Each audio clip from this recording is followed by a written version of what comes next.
ल ध्यान दिएर आज हाम्रो सिम्पल हार्मोनिक मोसनको 4th क्लास हो, ठीक छ। 4थो क्लास हो। यो भन्दा अगाडि हामीले धेरै कुरा पढिसकेको छौँ। ध्यान दिने, जस्तै कि फर्स्ट क्लासमा हामीले के पढ्यो, एसएचएम को फर्स्ट क्लासमा के पढ्यो भने पिरियोडिक मोसन भनेको के हो पढ्यो, ठीक छ नि। अनि नन पिरियोडिक के हो त्यो पनि पढ्यो। अनि अर्को कुरा अक्सिलेटरी मोसन पूरा डिटेलमा पढ्यो हामी। 2 and 4 मोसन जसलाई भन्छ, यो 2 and 4 मोसन लेक्चर 1 मा पूरा डिटेल पढ्यो, ठीक छ। अनि हामी एसएचएम को सिम्पल हार्मोनिक मोसन को सेकेंड भिडियोमा के पढ्यो, एक्सप्रेसन अफ डिस्प्लेसमेंट पढ्यो, ठीक छ। पढ्यो नि, y = a sin omega t पढ्यो। यदि पार्टिकल सिम्पल हार्मोनिक मोसनमा मीन पोजिसनबाट स्टार्ट गर्छ हैन, मीन पोजिसनबाट स्टार्ट गर्छ भने डिस्प्लेसमेन्ट के हुन्छ, y = a sin omega t। अनि यदि एक्सट्रिम पोजिसनबाट, यदि तिम्रो पार्टिकल एक्सट्रिम पोजिसनबाट स्टार्टिङ गर्छ भने डिस्प्लेसमेन्ट के हुन्छ, y = a cos omega t हुन्छ, पढेको थियो। त्यस्तै भेलोसिटी इक्वल टु के पढेको थियो पार्टिकलको, a omega cos omega t पढेको थियो। अनि अर्को ओमेगा √a² - y² पढेको थियो। यो सब हामी पढेको थियो। अनि अर्को कुरा एक्सेलरेसन इक्वल टु के पढेको थियो, -a ओमेगा² sin ओमेगा t पढेको थियो हामी, एक्सेलरेसनको पढेको थियो। अनि एक्सेलरेसनको फर्मुला पढेको थियो -ओमेगा²y। मतलब सिम्पल हार्मोनिक मोसनको सेकेन्ड क्लासमा हामीले डिस्प्लेसमेन्ट के हो कसरी निकाल्ने, मीन पोजिसनबाट छ भने के गर्ने, एक्सट्रिमबाट छ भने के गर्ने पढ्यो। अर्को कुरा हामीले भेलोसिटीको डेरिभेसन गर्यो, भेलोसिटी कसरी निकाल्ने, डेरिभेटिभ गरेको थियो डिस्प्लेसमेन्टको, थियो कि थिएन। भेलोसिटी भनेको डेरिभेटिभ अफ डिस्प्लेसमेन्ट थियो नि, dy/dt। डिस्प्लेसमेन्ट भनेको a sin ओमेगा t, यसको डेरिभेटिभ गरेर हामी भेलोसिटी निकाल्यो। अनि भेलोसिटीको डेरिभेटिभबाट एक्सेलरेसन निकाल्यो, सबै पढ्यो। अनि त्यसपछि मीन पोजिसनमा के हुन्छ, एक्सट्रिम पोजिसनमा के हुन्छ, यो सब हामीले पढेन। अनि त्यसपछि सिम्पल हार्मोनिक मोसनको 3rd क्लास हाम्रो सबभन्दा इम्पोर्टेन्ट क्लास, एनईबीमा यहाँबाट नै धेरै क्वेसन सोध्ने गरिन्छ। जस्तै कि के पढ्यो यहाँ, पोटेन्शियल इनर्जी भनेको के हो पढ्यो, ठीक छ नि। 1/2m ओमेगा² a² maximum potential energy पढेन। त्यस्तै काइनेटिक इनर्जी भनेको के हो पढ्यो, ठीक छ। अनि टोटल इनर्जी भनेको के हो पढ्यो नि, potential energy plus kinetic energy पढ्यो। कति आएको थियो, 1/2m ओमेगा² a² आएको थियो, त्यो के थिएन। काइनेटिक इनर्जीको म्याक्सिमम भ्यालु कति थियो, 1/2m ओमेगा² a²। अनि पोटेन्शियल इनर्जीको म्याक्सिमम भ्यालु यति थियो। यो जति कुरा हामीले पढेको छौँ नि अहिलेसम्म, त्यो सबै कुरा रिभिजन गर्नु। किनभने यदि रिभिजन गरेनौ भने क्वेसन्स ब्याङ्कको जब न्युमेरिकल गर्छु त त्यतिखेर तिमीहरूलाई अप्ठ्यारो हुन्छ, बुझ्दैनौ। त्यो सबै कुरा रिभिजन गर्नु, बुझ्यो नि। एकदम इम्पोर्टेन्ट क्लास थियो। सिम्पल हार्मोनिक मोसनको 1st, 2nd, 3rd भिडियो पुरै पढ्नु। यदि क्लास छुटेको छ भने भिडियो पढ्नु, क्लास छुटेको छैन भने कपीमा लेखेको रिभिजन गर्नु। रिभिजन गर्दैन भने हुँदैन। आज हाम्रो सिम्पल हार्मोनिक मोसनको 4थो क्लास हो र आज भनेको सिम्पल हार्मोनिक मोसनको एप्लिकेसनमा सबभन्दा इम्पोर्टेन्ट हाम्रो VBI भन्छ यसलाई हैन, भेरी इम्पोर्टेन्ट सिम्पल पेन्डुलम सोध्छ। ध्यान दिने, सिम्पल हार्मोनिक मोसन च्याप्टर पढाउने दिन जो अक्सिलेटरी पढाएको थिएँ, त्यो दिन मैले 2 and 4 मोसन एउटा स्विङको इक्जाम्पल लिएको थिएँ अनि सम्झाएको थिएँ, ठिक थिएन।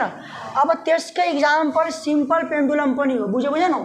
त्यसकै इक्जाम्पल सिम्पल पेन्डुलम पनि र हामी सिम्पल पेन्डुलम पढ्छौँ। क्लास 11 मा तिमीहरू थर्मल एक्सपान्सन च्याप्टरमा what will be the time period, यदि टेम्परेचर बढ्यो भने टाइम कति हुन्छ, घट्यो भने कति हुन्छ हामीले पढेको थियो। t = 2π√L/g पढेको थियो नि, time period of simple pendulum पढेको थियो, ठीक छ। आज यो कुरा हामी डेरिभेसन गर्छौँ, ठीक छ नि। अब ध्यान दिएर सिम्पल पेन्डुलम भनेको ध्यान दिएर एउटा फिक्स डिजिट पढि हुन्छ। ध्यान दिने, यो तिमी एकदमै फिक्स सपोर्ट हो, के हो यो, एकदमै फिक्स सपोर्ट हो। यो एकदमै तिम्रो के भइहाल्यो, फिक्स्ड सपोर्ट भइहाल्यो, ठीक छ। SUPPORT फिक्स सपोर्ट भइहाल्यो। अब यहाँ एउटा मासलेस स्ट्रिङ बुझ्छौ नि, स्ट्रिङ बुझ्छ बुझ्दैन, जस्तै कि तारै भइहाल्यो, सानो धागा भइहाल्यो, स्ट्रिङ बुझ्छौ नि पेन्डुलममा। त्यहाँ यो भनेको मासलेस छ, बुझ्यो नि। यो पोइन्ट O हो अनि यहाँ एउटा बडी छ, यसलाई भन्छ के भन्छ, बब भन्छ। के भन्छ, बब। बब भन्छ बुझ्यो नि मासलेस हुन्छ यो पनि हेर अनि त्यसपछि यो स्ट्रिङको लेन्थ कति हुन्छ एल हुन्छ बुझ्यो नि अब हेर्नु यो जुन पोइन्ट छ नि हेर एउटा स्मल बब अफ मास जुन छ यो त्यो तिम्रो एउटा स्ट्रिङमा झुन्डेको छ केमा स्ट्रिङमा त्यो स्ट्रिङ तिम्रो मासलेस छ के हुनु पर्यो स्ट्रिङ मासलेस स्प्रिङ हुनु पर्यो मासलेस स्ट्रिङ हुनु पर्यो बुझेन इनएक्सटेन्सिबल हुन्छ मासलेस इनएक्सटेन्सिबल हुन्छ बट पर्फेक्टली फ्लेक्जिबल तन्किने हुन्छ बुझ्यो नि पर्फेक्टली मासलेस हुन्छ इनएक्सटेन्सिबल हुन्छ पर्फेक्टली फ्लेक्जिबल हुन्छ यो जुन तिम्रो बब छ नि यो जुन तिम्रो बब छ नि सकेको छैन यसको यो पनि तिम्रो यहाँ झुन्डेको छ ठिक छ एउटा बब अफ मास छ सानो एकदमै सानो मास हुन्छ हैन त्यो एउटा स्ट्रिङमा झुन्डेको छ त्यो स्ट्रिङ भनेको मासलेस स्ट्रिङ हो बुझ्यो नि अनि त्यो स्ट्रिङको के छ फिक्स सपोर्टमा एकदमै सस्पेन्ड गरेको छ के गरेको छ सस्पेन्ड गरेको छ अनि यसलाई हामी यो पोइन्टलाई के भन्छौँ पोइन्ट अफ सस्पेन्सन पनि भन्छ के भन्छ पोइन्ट अफ सस्पेन्सन यहाँ सस्पेन्स गरेको छ नि त पोइन्ट अफ सस्पेन्सन यसरी झुन्डेको छ सिम्पल पेन्डुलम अब कोही ध्यान दिने अब जब तिमीलाई डिस्टर्ब गरिदियो यसरी हुन्छ हुँदैन हुन्छ नि अगाडि पछाडि हुन्छ हुँदैन सिम्पल पेन्डुलम अगाडि पछाडि हुन्छ नि अब मान कि यो पोजिसन एबाट पोजिसन बीमा गयो अब स्ट्रिङ त यही हो यही अब ध्यान दिनु यो जब स्ट्रिङ छ यस्तो स्ट्रिङ छ यही स्ट्रिङ नै यहाँ जाँदैछ यो स्ट्रिङ जुन चाहिँ यही स्ट्रिङ यता जाँदैछ नि त मतलब यो स्ट्रिङ अब यता आइदियो यहाँ पनि स्ट्रिङको लेन्थ कति हुन्छ यलै हुन्छ हुँदैन जब यो बडी यहाँ आइहाल्छ अध्ययन त्यहाँदेखि यो यहाँ चाहिँ पेन्डुलम लट्किएको छ यसरी बुझ्यो नि अब यसरी झुलाइदिनु यसरी गर्दैन अब मान कि गर्दा गर्दै हामीले अचानक एउटा इन्स्ट्यान्ट अफ टाइममा मान पार्टिकल जुन बब थियो यहाँदेखि यहाँ पुग्यो ध्यान त राम्ररी मात्रै बुझ्छौ यो बब यहाँदेखि यहाँ पुग्यो अब जब बीमा पुग्यो नि यसको के हुन्छ केही न केही त वेट छ नि यो बडीको यसको वेट छ कि छैन weight always acting toward the centre of the earth कुनै पनि कुराको बडीको वेट के हुन्छ जसले पनि अर्थको सेन्टरतिरै ल्याइ गर्दैन weight acting toward the centre of the earth अब यो भनेको तिम्रो एङ्गुलर डिस्प्लेसमेन्ट हुन्छ थीटा यो सब सिम्पल हार्मोनिक मोसनको फर्स्ट क्लासमा बनेको थिए कि यो भनेको तिम्रो अनडिस्टर्ब पोजिसन हो यहाँ पुरै बब लट्केको छ अनडिस्टर्ब छ यो पुरै के छ मेन पोजिसनमा छ केमा छ भाइ मेन पोजिसनमा छ स्टेबल छ यहाँ के छ यहाँ स्टेबल छ ठिक छ नि अब जब तिमीलाई डिस्टर्ब गरिदियो हलाइदियो हामी के कुरा बुझ्छौ यहाँ एयरको रेजिस्टेन्स नेग्लिजिबल छ के छ एयरको रेजिस्टेन्स नेग्लिजिबल एयरको रेजिस्टेन्स के छ नेग्लिजिबल जब हलाइदियो यो सुरुमा अनडिस्टर्ब पोजिसन हो नि यो डिस्टर्ब भएको छ अनडिस्टर्ब पोजिसन पनि भन्छ त्यहाँ बुझेन जब तिमीलाई हलाइदियो यो यहाँ गइहाल्यो मतलब यो आफ्नो अनडिस्टर्ब पोजिसनदेखि डिस्टर्ब पोजिसनसम्म जब गयो नि त कति डिस्प्लेसमेन्ट गरौँ एङ्गलमा त्यसलाई के भन्छ एङ्गुलर डिस्प्लेसमेन्ट भन्छ बुझेन यसलाई अनि सिम्पल पेन्डुलम यसलाई अनि के भन्छ एम्प्लिट्युड पनि भन्छ के भन्छ एम्प्लिट्युड पनि भन्छ मतलब यो थीटालाई तिमी एम्प्लिट्युड पनि भन्छ के भन्छ एम्प्लिट्युड पनि भन्छ ठिक छ नि अब ध्यान दियो यो एङ्गल थीटा छ त यो दुईटा लाइन त प्यारलल छ यो र यो पनि थीटा हुन्छ हुँदैन यो वेटको दुईटा कम्पोनेन्ट छ एउटा हुन्छ तिम्रो हरिजन्टल कम्पोनेन्ट भनेको एमजी साइन थीटा हुन्छ एमजी साइन थीटा एउटा हुन्छ vertical component MG cos theta तिमीहरू क्लास 11 मा ध्यान दिने पढेको होला जस्तै कि यो तिम्रो एउटा यो रिजल्टेन्ट माने यो ग्राफ छ यो y एक्सिस यो x एक्सिस यहाँ रिजल्टेन्ट फोर्स F छ रिजल्टेन्ट फोर्स F थियो नि रिजोल्युसन अफ भेक्टरमा पढेको होला तिमीहरू यहाँ रिजल्टेन्ट फोर्स F छ यहाँ एङ्गल थीटा छ भने यहाँ जहाँ एङ्गल छ नि त्यो कम्पोनेन्ट भनेको के भयो तिम्रो F cos थीटा यसको थीटाको परपेन्डिकुलरलाई के हुन्छ F sin थीटा यहाँ थीटा छ नि यसको नजिकको कम्पोनेन्ट mg cos थीटा हुन्छ अनि यहाँ mg sin थीटा हुन्छ ठिक छ यो कुराहरू बुझ्नु पर्यो ठिक छ नि यहाँसम्म बुझ्यो नि अनि यो जब ओक्सिलेट गर्छ नि जब यो ओक्सिलेट गर्छ पुरै भाइब्रेसन गर्छ नि गर्छ गर्दैन एकचोटि ओसिलेसन गऱ्यो भने टाइम पिरियड कति सेकेन्ड हुन्छ कति टाइम पिरियड हुन्छ त्यो हामी क्यालकुलेसन गर्छौँ बुझ्यो नि यसलाई भन्छ यो पुरै सिस्टमलाई के भन्छ फिगरलाई सिम्पल पेन्डुलम भन्छ भन्दैन सिम्पल पेन्डुलम भन्छ यो फिगरलाई ठिक छ अब भन यो सिम्पल पेन्डुलमको टाइम पिरियड कति हुन्छ t = 2 पाई √L/d हुन्छ यो रियल लाइफमा एक्जिस्टेन्स छैन किन छैन किनभने रियल लाइफमा हाम्रो धरतीमा एयरको रेजिस्टेन्स नेग्लिजिबल पोसिबल त्यति धेरै छैन। यदि मानव यो गरिहाल्यो, भ्याक्युम क्रिएट गरिहाल्यो भने पनि कुनै यस्तो स्ट्रिङ छ जसको मास हुँदैन। यो स्ट्रिङ जुन छ हाम्रो धागा जे होला स्ट्रिङ छ त्यो त मासलेस भन्दैछ। कुनै पनि स्ट्रिङ मासलेस हुन्छ 0.0001 ग्राम होस् तर स्ट्रिङमा त मास हुन्छ हुँदैन, किनकि ग्राम हुन्छ नि। यो स्ट्रिङ मासलेस स्ट्रिङ पोसिबल छैन। के लेख्नुपर्छ? नाइ मासलेस स्ट्रिङ पोसिबल छैन। अनि यो जुन बब यहाँ जुन हाम्रो बब छ, जुन सानो बब हुन्छ त्यो के भन्छ? यो बब पनि मासलेसै हुनु पर्यो अरे। अब भन यहाँ तिमी कुनै बडी टाङ्दिन्छौ जुन स्ट्रिङमा, स्ट्रिङ कहीँ मासलेस हुन्छ? हुँदैन, पोसिबलै छैन। अर्को कुरा तिमीहरूले यहाँ जब एउटा बब हालिदिन्छौ, एउटा सानो बब सब मास राख्छौ, त्यो मास पनि भन्छ मासलेस छ। पोसिबल छ? Neither the massless string nor the massless bob is possible exist छैन। बुझ्यो नि? यो फिगरलाई के भन्छ? सिम्पल पेन्डुलम भन्छ। बुझेन? मतलब एउटा यो आइडियलाइज सिस्टम हो। Idealise system real life practice छैन। आइडियलाइज सिस्टम हो in which a heavy point mass is suspended from a rigid support with a massless and weightless inextensible flexible string. त्यसै यो कुराहरू हामीले बुझ्नुपर्छ। बुझ्यो नि? अब त्यो लेख त तिमीहरू लेख त। हेर जे मैले भने फिगरमा नि सेम त्यसै कुरा लेखेको छु। सिम्पल भाषामा हेर, डेफिनेसन यसको बुकमा अलग अलग भेट्छु। बुझ्यो नि? डेफिनेसन बुकमा धेरै प्रकारको छ, तर म एकदम सिम्पल भाषामा के भनिदिन्छु भने एकदम सिम्पल भाषामा लेखेको छु। एन आइडियलाइज सिस्टम, एउटा यो आइडियलाइज सिस्टम हो in which heavy point mass object is suspended with the massless inextensible but perfectly flexible string. स्ट्रिङमा के गरेको? सस्पेन्ड गरेको छ with the rigid support. Rigid support भनेको ओ, बुझ्यो नि? एन्ड द पोइन्ट ओ भनेको पोइन्ट अफ सस्पेन्सन हो। बुझ्यो नि? अनि ए भनेको पोइन्ट अफ ओसिलेसन भइहाल्यो। ठिक छ? अनि यो तिम्रो थीटा छ नि, थीटा भनेको के भयो? एम्प्लिट्युड भयो। यो पुरै सिस्टमलाई हामी के भनिदिन्छौँ भने ध्यान दिने, के भनिदिन्छौँ हामी पुरै सिस्टमलाई? सिम्पल पेन्डुलम भन्छ। बुझ्यो नि? यो कुरा हामीलाई एकदमै ध्यान दिनुपर्छ। आयु बसेर त बसौँ, पछाडि पढ। अनि ध्यान दिएर तिमीहरूको इक्जाममा सोधिन्छ define amplitude in simple harmonic simple pendulum. ध्यान दिने, एम्प्लिट्युड सोधिन्छ नि। त मैले पटक भन्दैछु, सुरुमा पेन्डुलम त यहाँ थियो, पुरा मेन पोजिसनमा थियो, अनडिस्टर्ब थियो। तिमीले डिस्टर्ब गरिदियो, डिस्टर्ब गऱ्यो भने यता पनि जान्छ, यता पनि जान्छ, यता पनि जान्छ, यता पनि जान्छ, जाँदैन? त हामीले कुनै एक साइड मात्रै लिएको छौँ, त रियलमा त दुवै साइड जान्छ, यो जाँदैन। त त्यही भने अनडिस्टर्ब पोजिसनबाट एक्सट्रिम पोजिसनसम्ममा जति एङ्गल यो बनाउँछ, जति डिस्प्लेसमेन्ट गर्छ, त्यो एङ्गललाई के भन्छ हामी? एम्प्लिट्युड भन्छौँ। The angle made by the bob on either side. Either side भनेको यता पनि बनाउँछ, यो पेन्डुलम छ, यता पनि बनायो नि, अनि फेरि यो यता पनि बनाउँदैन? ठिटा एङ्गल बनाउँछ। त मतलब अन आइदर साइड त्यसैले भन्छ from its undisturbed position. Undisturbed पोजिसनबाट एक्सट्रिम पोजिसनसम्म जाँदा जति एङ्गल बन्छ त्यो एङ्गललाई के भन्छ हामी? एम्प्लिट्युड भन्छ। बुझ्यो नि? मजाले बुझिसक्यो? अब ध्यान दिएर, अब यो पनि इक्जाममा सोध्छ define point of suspension in simple pendulum. Suspension भनेको के बुझ्छ भन? सस्पेन्सन भनेको सस्पेन्स हुनु, पोइन्ट भनेको जुन पोइन्टमा भएको छ, यसको नियममा यसको डेफिनेसन छ। सस्पेन्सन भनेको सस्पेन्ड हुनु, पोइन्ट भनेको जुन पोइन्टमा भएको छ। यो पेन्डुलम सस्पेन्ड भएको छ कहाँ? यो पोइन्ट ओमा भएको छ, त्यसैले यो पोइन्ट ओलाई के भन्छ हामी? Point of suspension.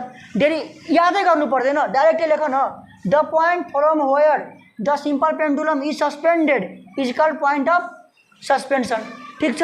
अब तिमीहरूको सोध्छ इक्जाममा पोइन्ट अफ ओसिलेसन। अब ध्यान दिने, ओसिलेसन भनेको ओसिलेट गर्नु, भाइब्रेट गर्नु, हुन्छ हुँदैन? भाइब्रेट गर्नु जुन पोइन्टमा गर्छ त्यो पोइन्टलाई के भन्छौ? Point of oscillation. यो यहाँ त भाइब्रेट गर्दैन, यो यहाँ गर्छ भाइब्रेट, यहाँ गर्छ नि त, यहाँ ओसिलेट गर्छ। यो पोइन्टलाई के भन्छ? पोइन्ट अफ ओसिलेसन भन्छ। The centre of gravity of the mass of the bob. Mass of the बबको सेन्टर अफ ग्राभिटीलाई के भन्छ? पोइन्ट अफ ओसिलेसन भन्छ। यति कुरा याद रहँदैन? यो लेख, यो थ्योरिटिकल पार्ट हो। थ्योरिटिकल पार्टमा यदि सोध्यो भने डेफिनेसन सोध्यो भने यहाँभन्दा बाहिर क्वेसन जाँदैन, यहीबाट सोध्छ, फिक्सै हो, योभन्दा बाहिर जानै सक्दैन। अब तिमीहरूलाई डेरिभेसन गरिदिन्छु। सिम्पल पेन्डुलमको टाइम पिरियडको फर्मुला के हुन्छ? T = 2π√L/g हुन्छ। बुझ्यो नि? अब डेरिभेसन गर्छु, यहाँसम्म गर त।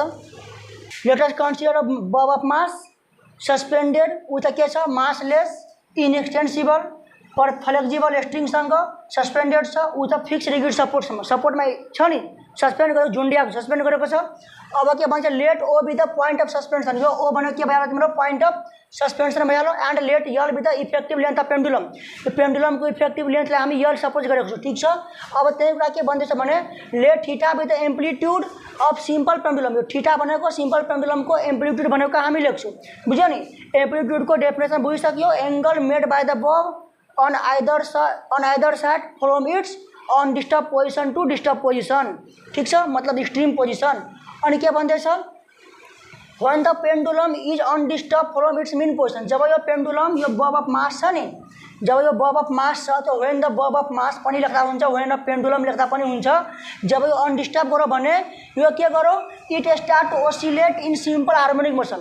जब यसलाई तिमी ओसिलेट त्यो डिस्टर्ब गरिदिन्छौ नि, जब यसलाई के गरिदिन्छौ डिस्टर्ब गरिदिन्छौ। when the pendulum is disturb लेख यहाँ, when the pendulum is disturb. जब पेन्डुलम डिस्टर्ब भइहाल्यो आफ्नो मेन पोजिसनबाट तब यो के गर्छ एकदमै ओसिलेट गर्न थाल्छ, सिम्पल हार्मोनिक मोसनमा ओसिलेट गर्न थाल्छ, टु एन्ड फ्रो मोसन गर्न थाल्छ, ठीक छ, टु एन्ड फ्रो मोसन गर्न थाल्छ।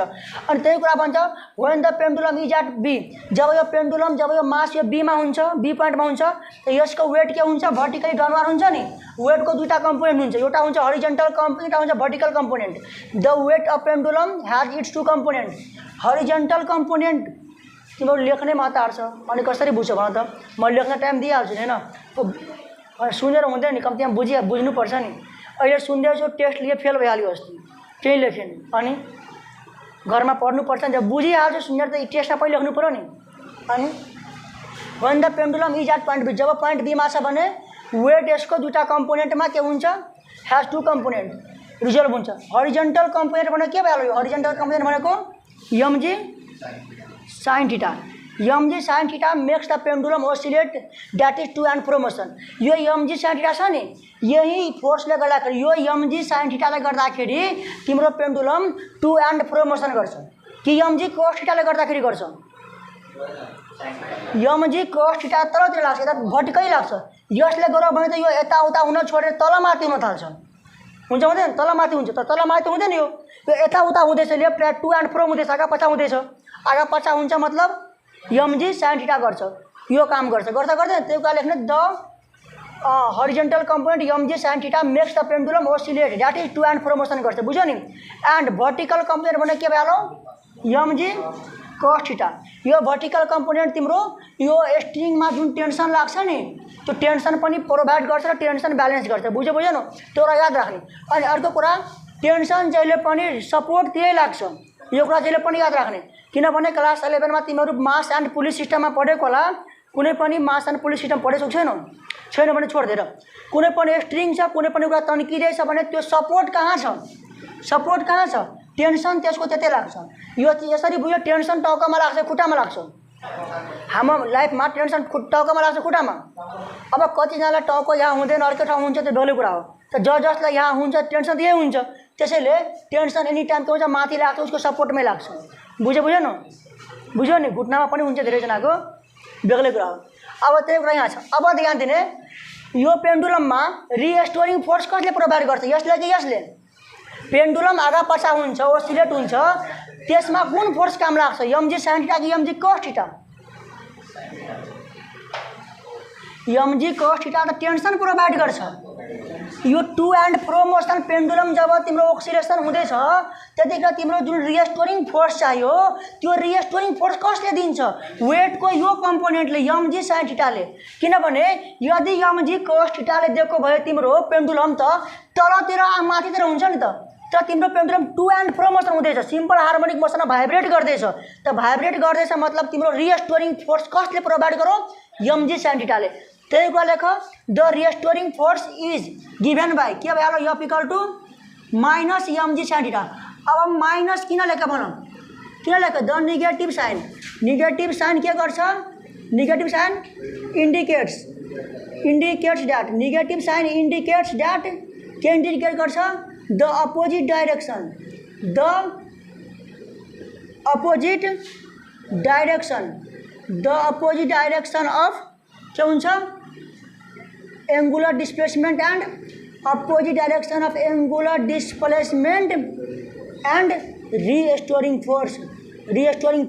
अब ध्यान दिने रिस्टोरिङ फोर्सको मतलब के हो रिस्टोर गर्नु बडीलाई तिम्रो पेन्डुलम भाग्दैछ उतातिर तिमी यतातिर ल्याऊ रिस्टोर हुँदैछ आफ्नो मेन पोजिसनतिर आउन खोज्दैन खोज्छ नि मतलब फोर्स कता लाग्छ टुवार्ड द मेन पोजिसन अब बडी डिस्प्लेस कहाँ हुँदैछ उतातिर एङ्गुलर डिस्प्लेसमेन्टतिर मतलब एङ्गुलर डिस्प्लेसमेन्टको डाइरेक्सन उता छ कि छैन उता छ उता जाँदैछ फेरि यता आयो भने फेरि यता छ नि तर जुन फोर्स लाग्छ त्यो फोर्स के भन्छ बडीलाई तिमी आफ्नो मेन पोजिसनमा आउन भन्छ भन्दैन त्यही अपोजिट डाइरेक्सन छ नि एङ्गुलर डिस्प्लेसमेन्ट र रिस्टोरिङ फोर्सको बिचमा अपोजिट डाइरेक्सन छ जसले गर्दाखेरि हाम्रो यहाँ साइन नेगेटिभ हुन्छ ठीक छ यहाँसम्म बुझ्यो अब लेखौँ अब भन माथिको भयो छैन भने लेखौँ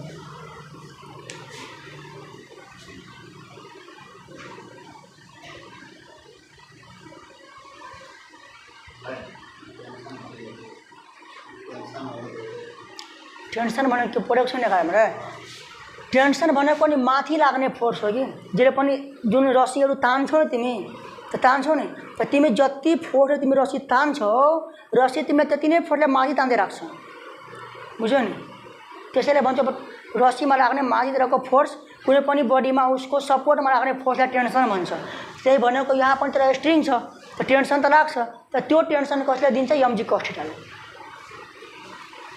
A is the acceleration due to restoring force यदि तिम्रो A भनेको एक्सेलेरेसन भने then from Newton second of motion from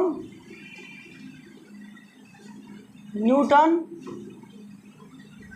second laws of motion यदि तिम्रो ए भनेको एक्सेलेरेसन हो ड्यू टू रिस्टोरिङ फोर्स ठीक छ नि then from Newton second law of motion Newton बाबाको सेकेन्ड ल के थियो भन त F equal to m into a छ कि छैन इक्वेसन भयो 2 अब यो पनि फोर्स भयो त्यो दुईटा फोर्सलाई के गर्छौ इक्वेटिङ गर्छौ from equation 1 and 2 from equation के लेख्नुपर्छ 1 एन्ड 2 फ्रम इक्वेसन 1 एन्ड 2 लेख्छ भने minus mg sin theta equal to m हुन्छ बुझ्यौ हुँदैन बुझ्दैछौ m कटिहाल्यो अब g अब a equal to minus g sin theta हुन्छ इक्वेसन 3 अब ध्यान दिएर यो रियल लाइफमा एक्जिस्ट छैन किन छैन यो जुन थीटा छ नि यो theta must be less than 4 degree भन्दा कमै हुनु पर्यो रियल लाइफमा पोसिबल छ तिमी 4 डिग्री भन्दा कमै हुन्छ रियल लाइफमा त्यतिकै पोसिबल छैन त्यसैले मैले डेफिनेसनमै आइडियलाइज्ड सिस्टम लेखेको थिएँ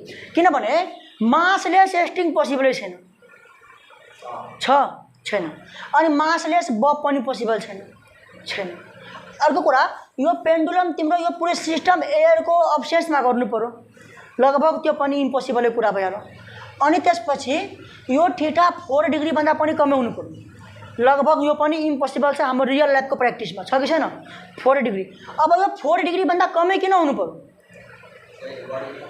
बढी किनभने 4 डिग्री भनेको त्यो डिग्री हो जहाँ ट्रिगोनोमेट्रीको सबै रेसियो इक्वल हुन्छ साइन 4 डिग्री त्यतिकै हुन्छ कस 4 degree tan 4 degree cut 4 degree 4 डिग्रीमा नि अथवा 4 डिग्री भन्दा कममा लगभग सबै ट्रिगोनोमेट्रिक रेसियो इक्वल हुन्छ त्यसैले हामी यहाँ 4 डिग्री भन्दा कमै हुनु पर्यो अथवा इक्वल टू लेख्दा पनि हुन्छ बुझ्यो नि यो कुरा ध्यान दिनु यो अब्जेक्टिभ क्वेसनमा सोध्न सक्छ कि what is the limitation of amplitude in simple पेन्डुलममा एम्प्लिट्युडको लिमिटेसन कति छ त less than equal to 4 degree ठीक छ ध्यान दिनु अब ध्यान दिनु यहाँसम्म बुझ्यो नि अब यो थीटा भनेको धेरै स्मल छ नि छ कि छैन एकदमै स्मल छ त्यहाँ लेख्नुपर्छ हेर 4 small angle theta 4 small angle theta अब थीटा स्मल छ भने sine theta tend to theta हुन्छ हुँदैन थीटा एकदमै स्मल छ भने साइन थीटा कस थीटा सबै थीटाकै बराबर हुन्छ हुँदैन यहाँसम्म बुझ्यो देयरफोर अब ध्यान दिने त्यो सब यो तलको मेटिदिन्छु म ध्यान दिने देयरफोर त्यो सबै हाम्रो के हुन्छ फ्रम इक्वेसन 3 हेर त a equal to minus g into theta हुन्छ हुँदैन ध्यान दिनु मैले केही गरेको छैन f equal to minus mg sin theta f equal to m दुईटा बराबर गरिदिए यहाँसम्म आयो थीटा एकदमै स्मल भएपछि sin theta equivalent to theta हुन्छ g थीटा हुन्छ अब ध्यान दियो और a equal to minus g ध्यान दिने थीटा भनेको के हुन्छ अब यो पेन्डुलम यहाँ छ ठीक छ यहाँ चाहिँ पेन्डुलम अब तिमीहरूलाई सिम्पल हेर मैले यो एकैचोटि मैले भनेको छैन, म सबै कुरा पालो पालो भन्दैछु ताकि एकैचोटि भनिदियो भने विद्यार्थीको कहाँबाट घुस्छ कहाँबाट निस्किन्छ पत्तै चल्दैन। सबै कुरा पालो पालो भन्दैछु। मैले सिम्पल हार्मोनिक मोसनको फर्स्ट क्लासमा भनेको त्यो ऑक्सिलेटरी मोसनमा कुनै पनि बडी सुरुमा मेन पोजिसनमा रहन खोज्छ, स्टेबल रहन खोज्छ।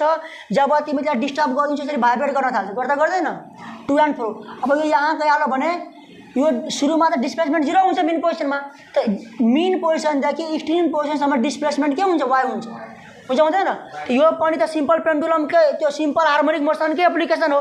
यहाँ पनि डिस्प्लेसमेन्ट कति छ,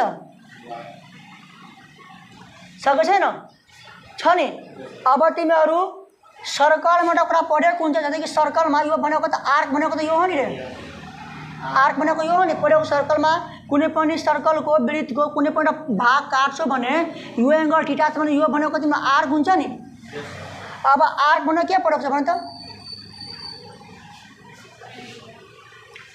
ध्यान, अब छैन म डाइरेक्टै भनिदिन्छु। यहाँ थीटा इक्वल टु के हुन्छ भने त आर्क अपन लेन्थ हुन्छ नि, वाइ अपन लेन्थ यल हुन्छ, वाइ अपन यल हुन्छ, बुझ्यौ नि। जे लेख्न याद होस्, त्यति पछाडि पनि हामीले जानु पर्दैन, दिमाग जति दिमाग लगाऊ। थीटा इक्वल टु के हुन्छ, आर्क अपन लेन्थ। यो एउटा आर्क छ नि, यो वाइ अपन लेन्थ भनेको यल छ, बुझेन। त थीटाको ठाउँमा के लेखिदिन्छ, वाइ अपन यल लेखिदिन्छौ। यहाँ लेख देयरफोर थीटाको ठाउँमा के लेखेँ, वाइ अपन यल लेख, ठिक छ नि। इक्वेसन कति भइहाल्यो, इक्वेसन मानिहाल्यो, 4 मानिहाल्यो। यहाँसम्म कुनै कन्फ्युजन छैन। अब यो सिम्पल पेन्डुलमको रिस्टोरिङ फोर्स जुन यसमा लाग्यो त्यो रिस्टोरिङ फोर्सले गर्दाखेरि जुन एक्सिलेसन लाग्यो त्यो एक्सिलेसन यति भयो नि। अब यो सिम्पल पेन्डुलम कसको प्रिन्सिपल एप्लिकेसन हो, सिम्पल हार्मोनिक मोसनको। त्यो सिम्पल हार्मोनिक मोसनको त बेग्लै एक्सिलेसन छ, a equal to minus omega square y छ नि। म त्यही लेखेर we have the acceleration in simple harmonic motion, the acceleration of simple harmonic motion is के हुन्छ, a equal to minus omega square y हुन्छ, इक्वेसन 5 हुन्छ, हुँदैन। अब यसको एक्सिलेसन र यसको एक्सिलेसन के हुनु पर्यो, बराबर हुनु पर्यो परेन त। फ्रम 4 and 5 के हुन्छ, minus omega square y equal to minus g y upon l हुन्छ। वाइ कटो कटेन। अब के भइहाल्यो, minus omega square equal to minus g upon l, त माइनस कटो नि। और ओमेगा स्क्वायर छ भने omega equal to root under g by l हुन्छ, हुँदैन। ओमेगा भनेको 2 पाई बाई टी हुन्छ, जी बाई एल हुन्छ। अब उल्टाइदियो, टी माथि तलमा 2 पाई गरिदियो त कति हुन्छ, यहाँ पनि यल बाई जी हुन्छ, हुँदैन। त therefore T equal to 2 pi यहाँ गइदिन्छ under root l upon g, भएको होइन। This is an expression for time period of simple pendulum, ठिक छ। यहाँ लेख this is an expression for, this is an expression for time period of simple pendulum, this is an expression for time period of simple pendulum. लिखा था।